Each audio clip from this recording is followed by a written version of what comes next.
2003 മുത്തങ്ങ വെടിവെപ്പും കാര്യങ്ങളുമൊക്കെ നമുക്ക് എല്ലാവർക്കും അറിയാവുന്നതാണ്. ആ സി കെ ജാനു ഇപ്പോൾ പറയുന്നത് ആദിവാസികൾക്ക് വേണ്ടി ഏറ്റവും കൂടുതൽ ചെയ്തത് UDF സർക്കാരാണെന്നാണ്. അവരുടെ ചെയ്ത്ത് കൂടിയതിന്റെ ഫലമാണ് 2003 മുത്തങ്ങയിൽ സംഭവിച്ചത്. AK ആന്റണി അതിൽ കുമ്പസാരം നടത്തിയതും നമ്മുടെ മുൻപിൽ കുറച്ച് ദിവസങ്ങൾക്ക് മുൻപ് ബൈറ്റായി നിൽക്കുന്നുണ്ട്. എന്നിട്ടും ഇപ്പോൾ ഇങ്ങനെ ഒരു നിലപാട് UDFനോടൊപ്പം സഹകരിക്കാം എന്നൊരു നിലപാട് സി കെ ജാനുവിന്റെ പാർട്ടി തീരുമാനിക്കുമ്പോൾ ഏത് തരത്തിലാണ് ആ വിഷയത്തെ സമീപിക്കുന്ന രാഷ്ട്രീയ ലോകം? കുട്ടൻ മനു, തികച്ചും അവസരവാദപരമായ രാഷ്ട്രീയ നിലപാടാണ് സി കെ ജാനു ഇപ്പോൾ സ്വീകരിക്കുന്നത് എന്നുള്ളതാണ് വലിയ തോതിൽ ഉയർന്നു വരുന്ന വിമർശനം.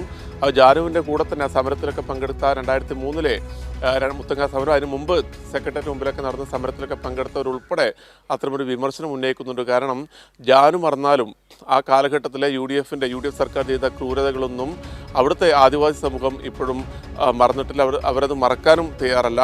കാരണം അത്രയും ക്രൂരമായ രീതിയിലായിരുന്നു അവിടെ നരനായാട്ട് നടന്നത്. 2003 AK ആന്റണി മുഖ്യമന്ത്രിയായിരുന്ന ഘട്ടത്തിലാണ് ഭൂമിക്ക് വേണ്ടി സമരം ചെയ്ത ആദിവാസികൾക്ക് നേരെ വലിയ രീതിയിലുള്ള നായാട്ട് നടത്തുകയും അവിടെ ജോഗി എന്ന ആദിവാസി ചെറുപ്പക്കാരൻ കൊല്ലപ്പെട്ടു. മറ്റൊരു പോലീസ് ഉദ്യോഗസ്ഥരും സമരത്തിൻ്റെ ഭാഗമായി കൊല്ലപ്പെട്ടിരുന്നു. അന്ന് നമുക്കറിയാം കേരളം ആകെ വലിയ പ്രതിഷേധം അന്നത്തെ സർക്കാരിൻ്റെ ഈ ഒരു നിലപാടിനെതിരെ ഉയർന്നു വന്നിരുന്നു. LDF ആയിരുന്നു ആ സമരങ്ങൾക്ക് നേതൃത്വം വഹിച്ചത്. അതുകൊണ്ട് തന്നെയാണ് ഈ മുത്തങ്ങ വെടിവെപ്പിന് ശേഷവും നിരന്തരമായി ആദിവാസികളെ വേട്ടയാടുന്ന നിലപാട് അന്ന് AK ആന്റണി സർക്കാർ സ്വീകരിച്ചിരുന്നു, അന്നത്തെ പോലീസ് സ്വീകരിച്ചിരുന്നു. അതിനൊരു അറുതി വന്നത് LDFന്റെ നേതൃത്വം നടന്ന വലിയ സമരങ്ങളെ ഭാഗമായിട്ടായിരുന്നു. ആ സമരങ്ങളെ അടിച്ചമർത്തുന്ന കാഴ്ച ഉൾപ്പെടെ നമ്മൾ കണ്ടതാണ്. CPIMന്റെ ഉൾപ്പെടെയുള്ള ഏറ്റവും പ്രധാനപ്പെട്ട തലമുതിർന്ന നേതാക്കളെ ഉൾപ്പെടെ വിവിധ സമര കേന്ദ്രങ്ങളിൽ വെച്ച് പോലീസ് മൃഗീയമായി മർദ്ദിക്കുന്നതിൻ്റെ തല തല്ലിപ്പൊളിക്കുന്നതിന്റെ ദൃശ്യങ്ങളൊക്കെ ഇപ്പോഴും നമ്മുടെയൊക്കെ മനസ്സിലുണ്ട്. അത്തരത്തിലുള്ള ഞാനൊരു സംശയം ചോദിക്കട്ടെ. ഇപ്പോൾ സി കെ ജാനു പറഞ്ഞല്ലോ ഏറ്റവും കൂടുതൽ കാര്യങ്ങൾ ചെയ്തത് UDF ആണെന്ന്. എൻ്റെ ഓർമ്മയിൽ തെറ്റാണെങ്കിൽ കൂട്ടുനിരുത്താം, ഈ ജോഗിയുടെ കുടുംബത്തിന് സർക്കാർ ജോലി നൽകിയത് VS സർക്കാരാണ്, LDF സർക്കാരാണ്. അതിനുശേഷം ഈ മുത്തങ്ങയുമായി ബന്ധപ്പെട്ട് വന്ന പ്രശ്നങ്ങളിൽ ആദിവാസികൾക്ക് ഭൂമി നൽകിയതും തുടർന്ന് വന്ന LDF സർക്കാരുകളാണ് എന്നാണ് എൻ്റെ ഒരു ഓർമ്മ. അങ്ങനെയല്ലേ കാര്യങ്ങൾ ഉണ്ടായത്? തീർച്ചയായും അന്നത്തെ ആ സമരത്തിന് ശേഷം അവിടുത്തെ ആദിവാസി വിഭാഗത്തെ പൂർണ്ണമായും ചേർത്ത് പിടിച്ചത് CPIMും പിന്നീട് LDF സർക്കാരുമായിരുന്നു. അതിൽ യാതൊരു തർക്കവുമില്ല. ആ ഒരു ചരിത്രമൊക്കെ മറന്നുകൊണ്ട് നേരത്തെ തന്നെ സി കെ ജാനു രാഷ്ട്രീയ പാർട്ടി രൂപീകരിച്ച ഘട്ടത്തിൽ തന്നെ NDAയിലേക്ക് പോയിരുന്നു. ഇതിലൊരു പ്രധാനപ്പെട്ട മറ്റൊരു കാര്യം, സി കെ ജാനുവിൻ്റെ പാർട്ടിക്കും സി കെ ജാനുവിനും കേരള രാഷ്ട്രീയത്തിൽ എത്രത്തോളം സ്ഥാനമുണ്ട് എന്നൊക്കെ നമുക്കറിയാം. അത്തരത്തിൽ ഒരു തരത്തിലുള്ള സ്ഥാനവുമില്ല. മത്സരിക്കുന്ന തെരഞ്ഞെടുപ്പുകൾ ഉൾപ്പെടെ എത്രയാണ് വോട്ടുകൾ ലഭിച്ചത് ഉൾപ്പെടെ നമുക്ക് നമ്മുടെ മുന്നിൽ ആ ചിത്രങ്ങളൊക്കെ ഉണ്ട്.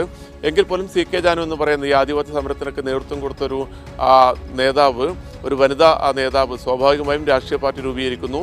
അവർ ആ ഘട്ടത്തിൽ തന്നെ NDAയുമായി ചേർന്ന് BJPയുമായി ചേർന്നിട്ടാണ് പ്രവർത്തിച്ചത്. അതോടുകൂടി തന്നെ അവരുടെ ഒരു രാഷ്ട്രീയ നിലപാടിൻ്റെ ഒരു പൊള്ളത്തരം കേരളം ഏറെ ചർച്ച ചെയ്യുകയും മനസ്സിലാക്കുകയും ചെയ്തിരുന്നു. അതിനുശേഷം NDAയിൽ നിന്ന് കൃത്യമായ പരിഗണന ലഭിക്കുന്നില്ല, വേണ്ടത്ര അർഹമായ പരിഗണന ലഭിക്കുന്നില്ല എന്ന പരാതി നേരത്തെ തന്നെ അവർ ഉയർത്തിക്കാട്ടിയിരുന്നു. അതിൻ്റെ ഭാഗമായി NDA വിടുന്നു. പിന്നീട് നേരെ UDFയിലേക്ക് പോകുന്നു.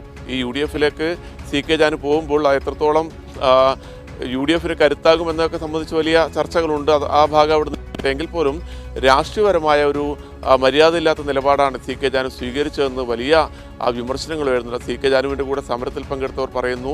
കാരണം അന്ന് ഈ മുത്തങ്ങ വെടിവെപ്പ് നടന്നതിന് ശേഷം വർഷങ്ങൾക്കിപ്പുറം AK ആന്റണി അതിൽ പശ്ചാത്തപിച്ചെങ്കിലും ആ ഘട്ടത്തിലും പിന്നീടുള്ള എല്ലാ ഘട്ടത്തിലും അന്ന് വനംവകുപ്പ് മന്ത്രിയായിരുന്ന K സുധാകരൻ ഉൾപ്പെടെ അന്നത്തെ ഈ പോലീസിൻ്റെ അതിക്രമത്തിനെ പൂർണ്ണമായും ന്യായീകരിച്ചുകൊണ്ട് രംഗത്ത് വന്നിരുന്നു.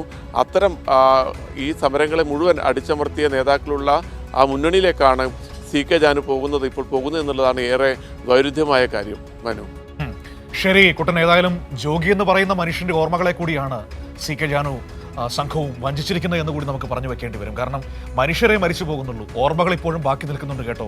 അത് നിങ്ങളെ വല്ലാതെ പൊള്ളിക്കുക തന്നെ ചെയ്യും. UDF ആണത്രേ കൂടുതൽ ചെയ്തത് എന്ന് പറയുന്ന ആ ന്യായീകരണമൊക്കെ എത്ര കണ്ട് നിലനിൽക്കുമെന്ന് സി കെ ജാനുവും പാർട്ടിയും തന്നെ പരിശോധിക്കേണ്ടതാണ്.